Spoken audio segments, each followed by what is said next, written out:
It's a little scary to go first, but it's nice to be in such good company here with all you wonderful writers. So I'm going to read two pieces of poem that won the Cook Prize, and then a couple pages from my short story. My poem is called "The Foundation Goes Here."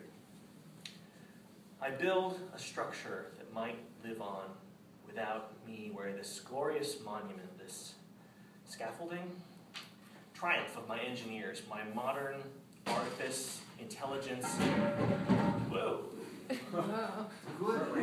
Yeah. I'm bringing the house down. Scaffolding. Yeah, scaffolding is shaking. It doesn't like being talked about. Okay. Alright, well, Jimmy looks like he's got that under control. Start over. Let's start. Okay. Oh, and by the way, this is kind of a shapy poem, and it doesn't really come off quite as shapy out loud, but we'll do our best. Okay. I build a structure that might live on without me, or this glorious monument, this scaffolding, triumph of my engineers, my modern artifice, intelligence, in beams and happy trestles. Fallacy, this house, it's built for you, but will you remember?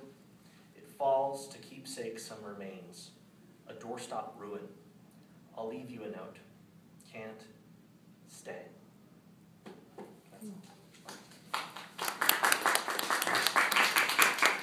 So my short story won the one of the Crothers Mill prizes, and I'm going to start you here towards the end.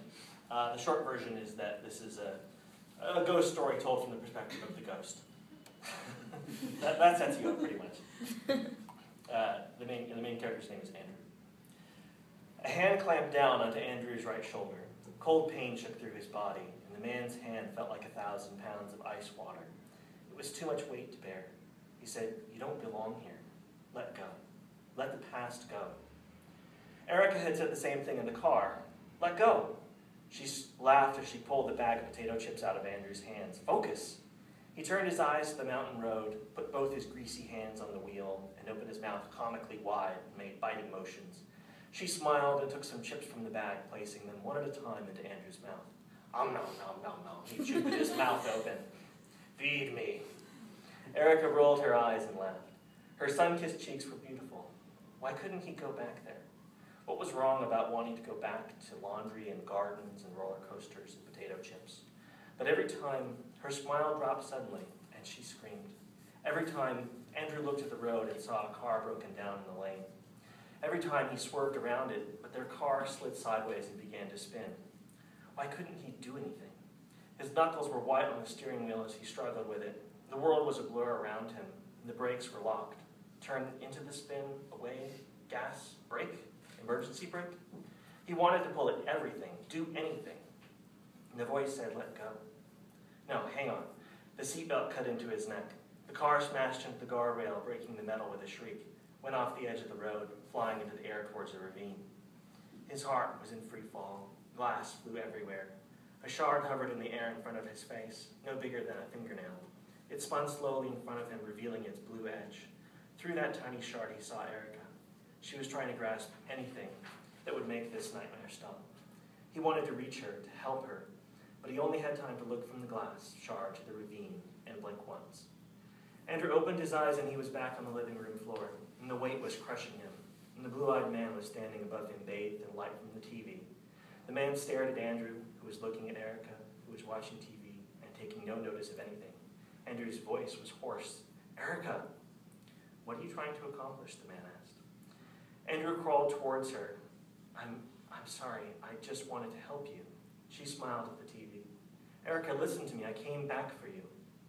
Andrew reached out to grab her chair, but his hand passed through it, and his mouth dropped open and his eyes grew wide as he tried again and again to touch her, the chair, anything around him. He panicked. What did you do to me?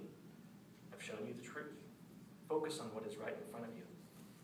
Andrew clenched his fist and looked at Erica, and tears were welling up in his eyes. He said, this is all my fault. The man said, I do not deal in blame. He stepped towards Andrew's view and said, look into my eyes. Andrew looked at the man through blurry eyes and took a deep breath. The world began to fade away. He wanted to do something to make things right, to come home, to help her, to wash dishes and do laundry, to take her away. The man said, let go. This time you have to let go. Andrew could feel the weight heavier than ever before. It was crushing him, pressing his existence into nothing.